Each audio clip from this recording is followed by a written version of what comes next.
ايه رايك ان البنات كلهم ما زالوا موجودين عندي على الليسته وضايفين لحد دلوقتي؟ الله.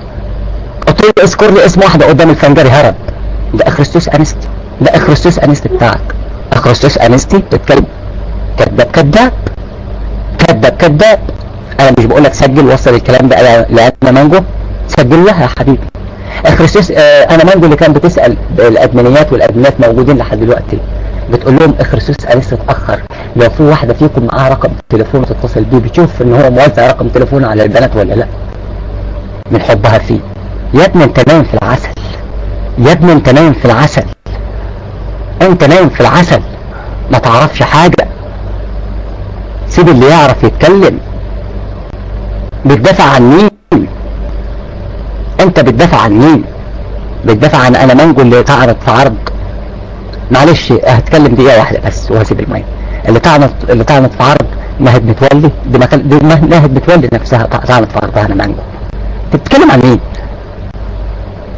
اتفضل حبيبي الادمن المايك معاك. احنا ما عنديش استعداد ان اسمع شخصيه زي كده. لما يكون عندك دليل بتقول ان لوير بيبيع التسجيلات، انا طلبت من اخرستوس انستي يعرض التسجيل اللي لوير بيتفق فيه مع الادامن المسلمين زي ما انت حضرتك بتقول. خاف، ولو عندك دليل واحد قدمه قدام الناس. عندك دليل واحد بصوت لوير ان هو بيقول لهم ان انا هبيع لكم تسجيل قدام الناس، انا بطل اخش البلتوك. مش دفاع على اللوير، مش دفاع على اللوير. لوير عمل بس دي مشكلته هو مش مشكلتنا احنا. انما انتوا تطلعوا كلام كذب. معلش فين دليلك؟ فين دليلك؟ تسجيلات انا مانجو مع زمن الحب موجودة وهتنزل. مقاصد الله. تقدر حضرتك تجاوبني انت ليه قد ايه ادمن عند مانجو او تعرف مانجو من قد ايه؟ ممكن تجاوبني على التكست. ليه قد ايه عند مانجو ادمن او تعرفها ليه قد ايه؟ اولا الكلام اللي قالته مانجو، اعرف مانجو من 5 سنين، مع ان سبحان الله حضرتك ما شفتكش في الروم ولا مرة. قعدت سنة في الروم ادمن ما شفتش حضرتك ولا مرة. هل حضرتك ليك اسم تاني غير ده وانا ما اعرفوش؟ هل حضرتك ليك اسم تاني غير ده وانا ما اعرفوش؟ ممكن تكتب لي اسمك اللي كنت بتدخل بيه؟ اكتب لي اسمك على بال ما ارد عليك. بس اولا انا مانجو كدابة. طردي من الروم مش عشان خاطر ان انا كنت عايز اكون سوبر ادمن. انت عارف ليه؟ لان انا اصلا وقت شغل ما يسمحليش ان انا اكون ادمن، مش سوبر ادمن. وقتي ما يسمحليش ان انا اكون ادمن. دي واحدة. ولا عمري طلبت منها ان انا اكون سوبر ادمن. ايه يا عم، انا فاضي للكلام ده. ده انا ادمن في اكتر من روم وما بلبس العمة، ما بلبسهاش لان ما بقعدش في الرومات. طيب دي واحدة.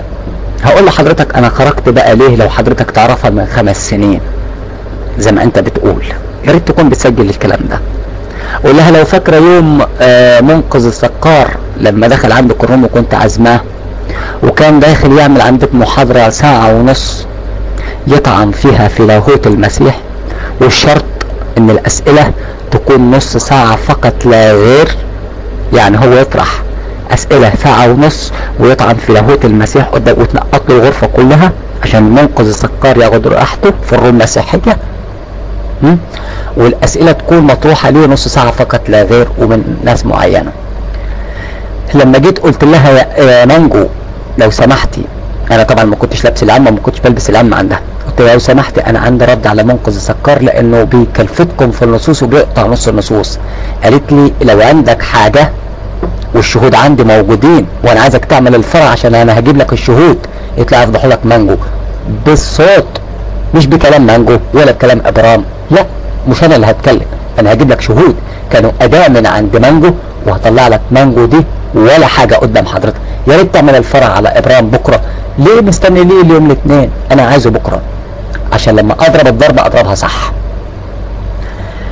قالت لي لو عندك اجابة تبعتها لي على BM وانا هقولها للدكتور منقذ السكار. قلت لها انا تعبي ما بدهوش لغيري، ده اللي كتبته لها كده على الBM. انت زي الكنبة قاعدة ولا فاهمة اي حاجة ومنقذ السكار ضحك عليكم كلكم. قالت لي شتمتني مش عارف قالت كلمة كده وشتمتني وراحت طردانة من الروم. لو حضرتك تعرف واحد اسمه نارد، مسلم مش مسيحي، اسأله قول له ابراهيم اتطرد من الروم ليه يومها، يوم منقذ الزكار. ما تقوليش اصلا كنت عايز تكون سوبر ادمن ولا ادمن ولا الكلام ده كله، ده كلام فاضي ما يشغلنيش. دي مانجو كانت بتنادي عليا عشان امسك الروم كنت بطنشها يا راجل. مانجو اتهمتني اتهامين، اتهام ان انا طولت عليها لساني يوم منقذ الزكار، واتهام تاني ان انا كنت باخد الادام في برايفت. ده الاتهامين والادام كلهم موجودين. غير كده مانجو ما تقدرش تقول. انما سوبر ادمن مين وبتاع مين والكلام فاضي مين؟ لو عايز افتح روم لنفسي كنت فتحتها يا راجل. انا مش فاضي، انا باجي اقعد كده ساعتين بالليل بس عشان خاطر انسى هموم الشغل. تقولي سوبر ادمن؟ دي سوبر ادمن دي للناس اللي قاعده فاضيه، اللي وراها عيال ولا وراها مش عارف ايه ولا وراها حاجه، للناس الحبيبه اللي بيحبوا بعضيهم، مش لينا احنا حبيبي، مش ليا انا كابرام. وانا مع احترامي ليك ما شرفنيش ان انا اكون حتى ادمن عند مانجو، وانا اللي سايب الادمنيه عند مانجو، وانا اللي طلبت منها ان انا اطلع من الادمنيه. وساعه ما طردتني من الروم ما كنتش ادمن، لا حبيبي، انا كنت يوزر، كنت مشيت من الادمنيه.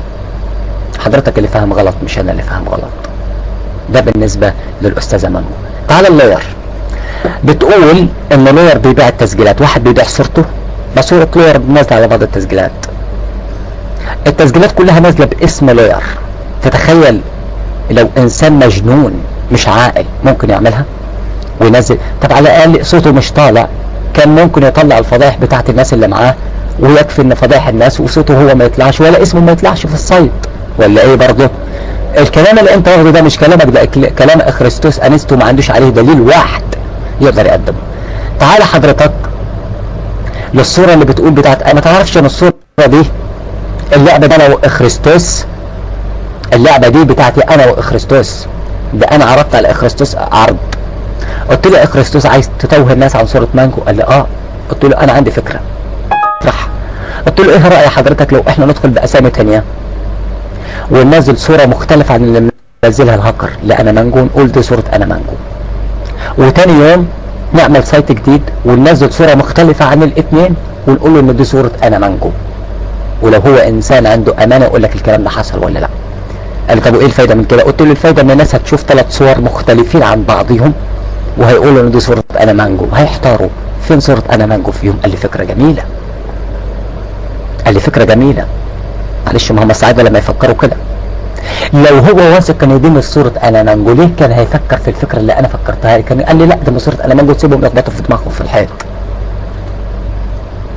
صح كده كلامي ولا كلامي غلط يا استاذي مقاصد الله؟ اسال اخرستوس لو عنده استعداد للمواجهه لابرام انا افتح له روم الحوار الجريء واشيله من الباب، لكن ما عندوش استعداد لانه ده هرب مني من الفنجري، من روم الفنجري هرب مني ما قدرش يتكلم معايا. وتقول لي اخرستوس اللي بيطلع، اخرستوس اللي هدد ذهبي الفم وهددني انا ان هو هيعرض اسامينا للهاكرز، وفعلا ودى اسامينا للهاكرز وودى مكان شغلنا للهاكرز، وحتى ارقام البطايق قدروا يجيبوها. يا راجل مين اخرستوس انستي ده؟ وعرضها على العام. اخرستوس انستي اللي ادى باعتذار رسمي للهاكرز وقال احنا متاسفين للهاكرز ان كنا شتمناهم ولا اتكلمنا عليهم كلام اساءه.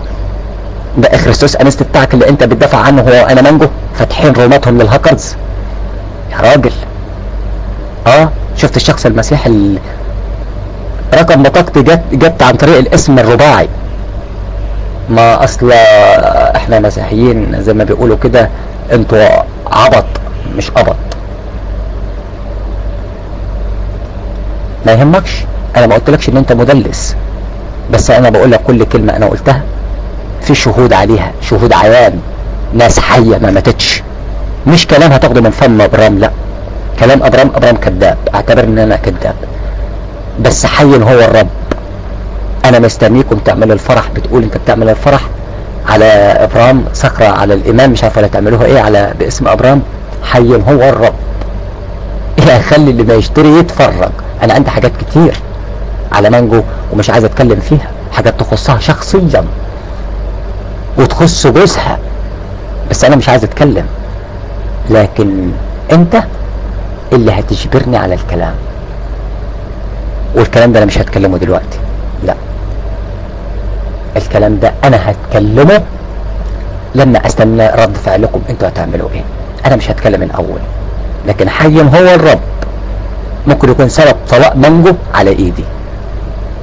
انا كذاب يا اخي، ما انا بقول لك اهو قدام الناس، خد كلامي ورد البحر، اعتبر ان انا كذاب. بس عايزكم تطلعوا انتوا بقى رجاله وتعمل الكلام اللي انت بتقول عليه، واذا ما عملتوش انا هقول عليك ان انت مش راجل قدام الناس هي اللي موجوده. هقول عليكم ان انتوا مش رجاله. انا بستفزك وبقول لك اعمل اللي انت بتقول عليه قدام الناس كلها، ماشي؟ وشوف رد فعلي انا هيكون ازاي. مش كلام ابرام، انا مش هطلع اتكلم، انا هقدم لك ناس اداة من عند انا مانجو، او بمعنى اصح كانوا اداة من عند انا مانجو. ابرام ده كذاب، خلي ابرام ده على جنب. ابرام مش هتكلم كلمه، انا بس اسمع همديها تطلع على المايك تتكلم، بس مش اكتر من كده. وهفرج البلتوك كله عليه وهنزلها صيد. اوكي؟ دي حاجه. تقدر تقول لي ذهبي الفم خرج من عندها ليه؟ تقدر تقول لي كينج خرج من عندها ليه؟ تقدر تقول لي ميناس خرج من عندها ليه؟ تقدر تقول لي كل الادام الطفاحله اللي كانوا بينسبوا لها الروم خرجوا من عندها ليه؟ يا اخي ابرام قليل الادب، ابرام سافل. كل الادام اللي عندها كانوا قلالات الادب وسفله. ده ما فيش ادمن من القدام اللي كانوا موجودين على ايام ما انا كنت موجود قاعد لحد دلوقتي. ما موجودينش غير الطراطير اللي مركبين قرون هم اللي قاعدين. اقول لك على حاجه، ماجو كانت بتزعل مني قوي قوي قوي قوي لما بعت لهاش بوس على البي ام. سجل الكلام ده وبعته لها وقول لها ابرام بيقول لك الكلام ده، وان كنت انا كذاب انا بقول لك حي هو الرب، انا هشيلها من ما هشيلها من البال من الروم الحوار الجريء، وهشيل اخريستوس برضه من البان ويدخلوا مواجهه وجها لوجه. اشكرك حبيبي الادمن. انا ما كنتش عايز اقول الكلام ده، انا في كلام كتير جدا جدا جدا جدا انا ما كنتش عايز اتكلم فيه وما اتكلمتش فيه لحد دلوقتي. انا ما قلتش واحد من المليون اللي انا اعرفه عن انا مانجو اخريستوس انستي. انا اخريستوس انستي كان ممكن اودي معلوماته للمسلمين. مينا سعد في حاجات كتير انا اعرفها عنه لو انت ما تعرفهاش، لكن انا اخلاقي ما تسمحليش ان انا اعمل في شخص مسيحي كده. لكن انا مش هحاربه بنفس السلاح، لا مش هحاربه بنفس السلاح. انا زي ما بقول لك كده، انا ليا اساليب الاخرى ان انا هحارب بيها، ومش انا اللي هتكلم، صدقني مش انا اللي هتكلم. وشهد شاهد من اهلها. كل الاداب اللي كانوا عند انا مانجو هعزمهم عندي في فرح انا مانجو، وهخلي اللي بيشتري يتفرج. صخرة ايمان ايه اللي بتقولوا عليها دي، وصخرة قوة ايه اللي بيعملها اخريستوس انستي؟ يا راجل كل ده لعب عيال اللي انت بتعمله ده. اخريستوس ده لعب عيال. اخريستوس انستي ما بيمسكش الادمنية عندكم 5 دقايق، ما بيمسكهاش. ده الاونر اخريستوس، واللي المفروض ان كلكم تكونوا مطيعين ليه. انت عارف انا مانجو طلعتني ليه؟ انا من الادمنية من الاسباب. انا مانجو عرضت علينا كلنا ان لما اخريستوس انستي يرفع ايده كلنا نديله المايك. تتخيل؟ ابرام الوحيد اللي قلت لها اسف لما اكون ماسك الروم ولو هو مني غدوره في الترن زي اي حد، والادام الموجودين وشهدوا على الكلام ده. انا ما ببقاش معرص لحد يا حبيبي، دي مش شغلتي. ما تعودتش ان انا ابقى بقرنين ولا البس طرطور. العمه دي مش ليا انا، بس انا بقولها لك للمره الثانيه والثالثه والرابعه على التوالي. تبقى